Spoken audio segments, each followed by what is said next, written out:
Today, we're diving into one of the most powerful tools in all of trading. It's a visual language, actually, invented centuries ago. We're talking about Japanese candlesticks. Ever feel like you're trying to crack a secret code when you look at a financial chart? You're definitely not alone. I mean, all those lines, the colors, it can feel almost intentionally confusing, right?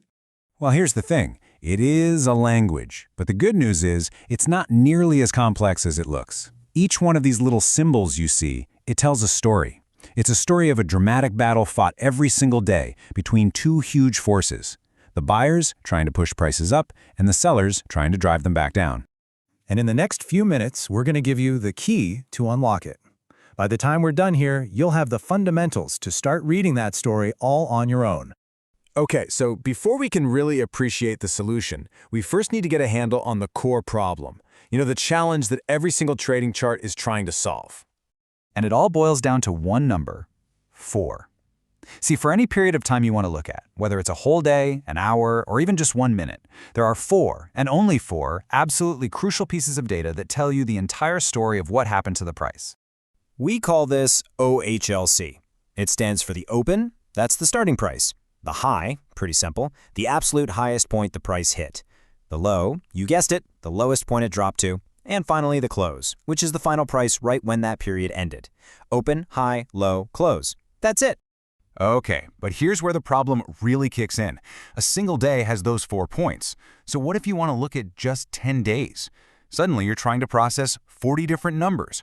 What about a full year? We're talking over 1,000 data points to visualize. It gets out of hand really, really fast. So, how have people tried to tackle this problem? Well, let's take a look at a couple of the early attempts that kind of fell short.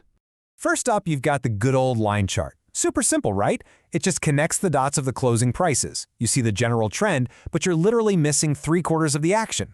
Then you've got the bar chart. Now this one does give you all 4 data points, which is a big step up, but come on, let's be real. It's a cluttered mess. It's so hard to glance at it and immediately know what's happening.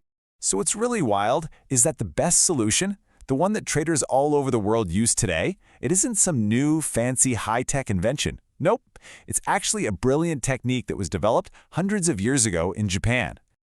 Way back in the 18th century, there was this Japanese rice merchant, Homamune Hisa, and he wanted a way to track not just the price, but the psychology of the market, the emotion. So he came up with this method, and it was so incredibly effective that it basically became a closely guarded secret in Japan for centuries. It wasn't until the 1980s that an American trader, Steve Nyssen, stumbled upon it and brought it to the rest of the world. All right, so let's finally do it. Let's break down the anatomy of a candlestick and learn how to speak this language. First up, we have the bullish candle. You'll almost always see it colored green or maybe blue. Just think of a bull thrusting its horns up. That's what bullish means. The price went up. Simple as that. The price closed higher than where it opened. The buyers won that round. Okay, so let's build one together. That thick rectangular part in the middle, that's called the real body.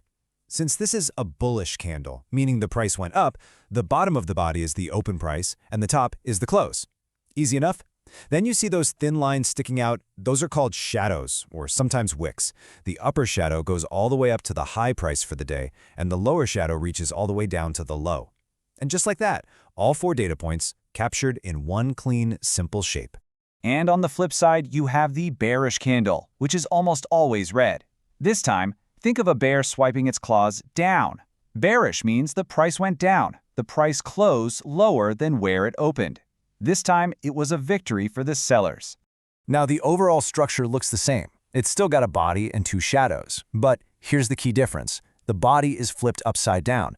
Because the price went down, the open is now at the top of the body and the close is at the bottom. The shadows, they work exactly the same, still pointing to the absolute high and low. It's this simple change in color and structure that lets you see, in a split second, which way the price moved. And this is where it gets really, really cool. The size of the candle's body tells you about the intensity of the battle. If you see a long, solid green or red body, that was a decisive victory, a really powerful move, either up or down. But what if you see a tiny, short little body? Well, that tells you it was a stalemate, a quiet period where neither the buyers nor the sellers could really take control. Okay, now here's a crucial point. A single candle can represent any period of time you want, and that choice, well, it changes everything. So, for example, a long-term investor might look at a monthly chart. Here, each and every candle tells the story of one entire month. But a day trader, they might be looking at a 5-minute chart, where every single candle shows the intense, blow-by-blow battle that happened in just 300 seconds. See, the language is exactly the same, but the scale of the story they're reading is completely different. And that's exactly why picking your time frame is so critical. For that long-term investor, all those tiny minute-by-minute price swings, that's just noise. It doesn't matter. But for the day trader, that noise is the information. That's the signal. So your time frame is really like a filter. It helps you tune out all the irrelevant stuff and focus only on the story that actually matters for your strategy. All right, so let's do a quick recap. What do we learn? First, every single candle brilliantly packs 4 key data points, the open, high, low, and close, into one super simple shape. Second, the color tells you the direction at a glance.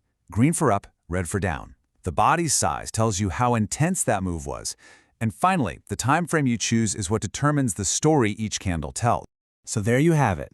You now have the key. You can look at this one secret language and actually read the story of what happened in the past. The only question now is, what story is tomorrow's candle going to tell?